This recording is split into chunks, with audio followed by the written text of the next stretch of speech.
ने लाने के बाद गौतम ने आरोही को मैनेजर बना दिया। ये जानकर आरोही काफी खुश थी, पर कई लोग ऐसे भी थे जिन्हें इस वक्त उससे काफी जलन हो रही थी। आरोही मैनेजर बन गई थी, इसलिए वो लोगों से काम करवा सकती थी। उसे बस लोगों को ऑर्डर देने थे। रक्षित, ऋतु और बाकी सारे एम्प्लॉइज इस वक्त आरोही से जल रहे थे, क्योंकि इन लोगों ने आरोही को काफी परेशान किया था। तो अब उन्हें डर सता रहा था कि शायद आरोही भी उनसे बदला लेगी। सबसे पहले कृतिका ने जाकर उसे कांग्रेचुलेशंस कहा। उसके बाद ऋतु वहां पर आई और बोली, आरोही, अरे नहीं नहीं, अब तो मुझे आपको मैडम कहना होगा। मैडम, आपको किसी भी चीज की जरूरत पड़े ना तो प्लीज मुझे याद करना। मैं आपकी सेवा में ना हमेशा हाजिर हूँ। आरोही उसका ये बिहेवियर देखकर हैरान थी। कहाँ वो अभी तक उससे ऐसे काम करवा रही थी जैसे पता नहीं वो क्या है, और अब वो उससे कितनी रिस्पेक्ट से बात कर रही थी। ये देखकर आरोही मन ही मन हंसने लगी और बोली, इन जैसी लड़कियों का कुछ नहीं हो सकता। ये बस अपने बॉस के तलवे चाटकर आगे बढ़ सकती हैं और कुछ नहीं। इस ऋतु को तो मैं बाद में देखूंगी। उसने ऋतु को कोई जवाब नहीं दिया और ऑफिस से बाहर आ गई, क्योंकि अब वो मैनेजर थी, इसलिए वो किसी भी स्टोर में जा सकती थी। तो उसने रिपोर्ट के अकॉर्डिंग उस स्टोर में जाना ठीक समझा जिसमें सुल्तान कई बार आता जाता रहता है। आरोही उस दिन उस स्टोर में गई, पर वहां पर करने को कुछ भी नहीं था। वो खाली ही बैठी थी। लंच ब्रेक के बाद तो उसे नींद भी आने लग गई। वो अपने चेयर पर बैठे हुए ही सो गई, पर कुछ ही देर में उसे एक औरत की आवाज सुनाई दी। गुड आफ्टरनून सुल्तान सर। आरोही ने जैसे ही ये नाम सुना, वो तुरंत उठ गई और इधर उधर देखने लगी, और तभी उसने अपने सामने सुल्तान को देखा, जो उसे बड़े गुस्से से देख रहा था।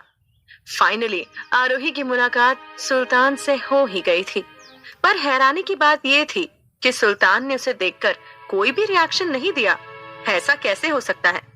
आरोही ने उससे कहा, तो मिस्टर सुल्तान, आखिरकार तुम सामने आ ही गए। क्या बात है, उस दिन के बाद से तुमने मुझे ढूंढने की कोशिश ही नहीं की। मुझे देखकर तुम्हें हैरानी हो रही होगी, है ना?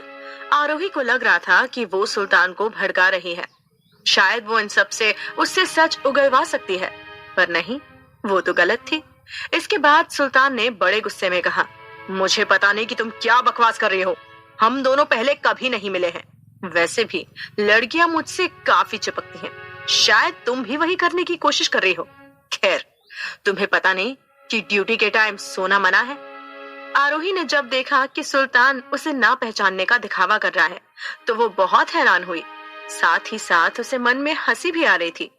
कोई इंसान इतना बड़ा क्राइम करने के बाद अनजान कैसे बन सकता था? उसने भी नफरत भरी स्माइल देते हुए कहा, अच्छा, तो अब तुम मुझे ना पहचानने का नाटक कर रहे हो। कोई बात नहीं, करो, मैं भी देखती हूँ ये सब कुछ कब तक चलता है। सुल्तान ने कहा, मुझे समझ नहीं आ रहा कि तुम अपनी ड्यूटी पर होकर इतनी ज्यादा बकवास क्यों कर रही हो। तुम्हारा काम है यहाँ की रिपोर्ट बनाना। सब ठीक तरह से चल रहा है या नहीं ये देखना। तुम अभी मैनेजर बनी हो ना, तो फिर अपनी ड्यूटी पूरी करो, फालतू की बकवास नहीं। आरोही को लगा कि शायद सुल्तान इस स्टोर के लोगों के सामने अपनी सच्चाई नहीं दिखाना चाहता, इसलिए अनजान बनने की कोशिश कर रहा है।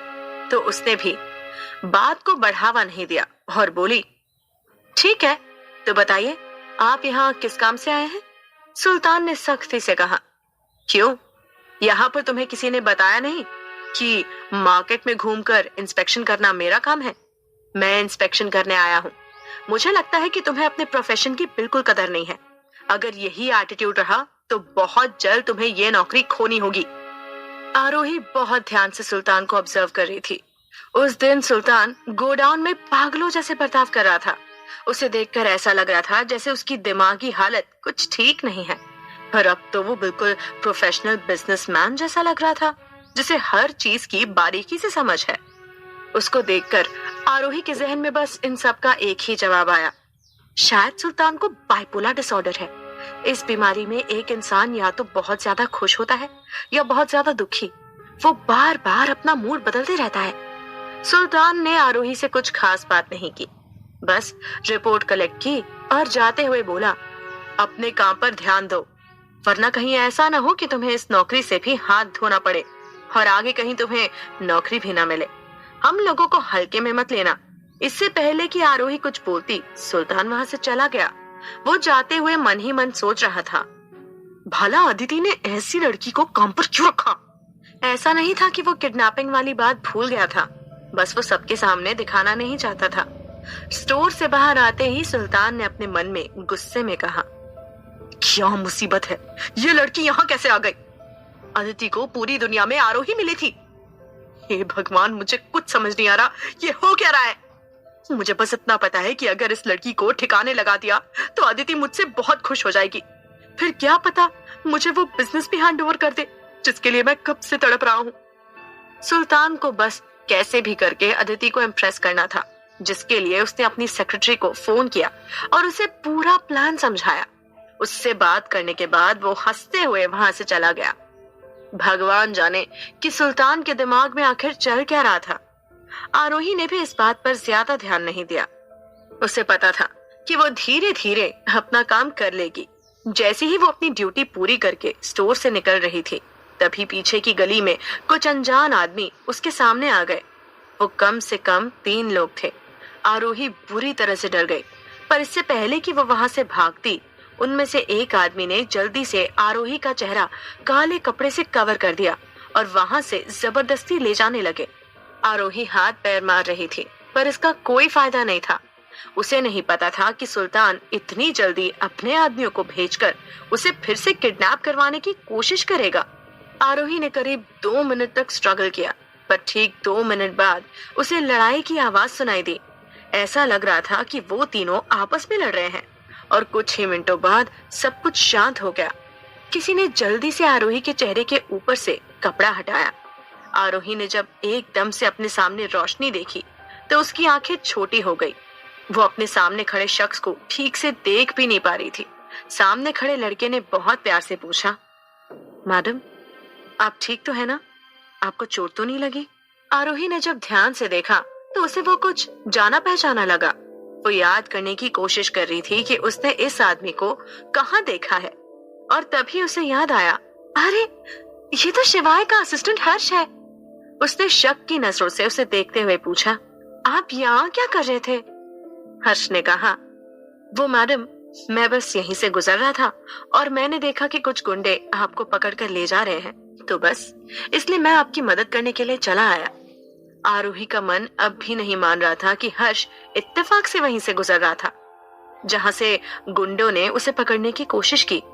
उसे लग रहा था कि शायद हर्ष उसके आसपास ही था, और जब उसने खतरा देखा तो वो बचाने आ गया।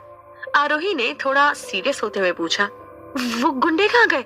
हर्ष ने थोड़ा मासूम बनते हुए कहा, मैडम वो लोग तो भाग गए, मैंने 1-2 मुक्के क्या मारे, वो तो डर के मारे ऐसे दुम दबा के भागे कि पीछे मुड़कर देखा तक नहीं।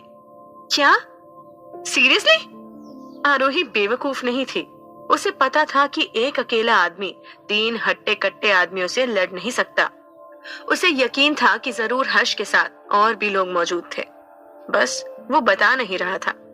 ये सोचते हुए वो खुद से बोली, तो इसका मतलब शिवाय मुझ पर नजर रख रहे हैं।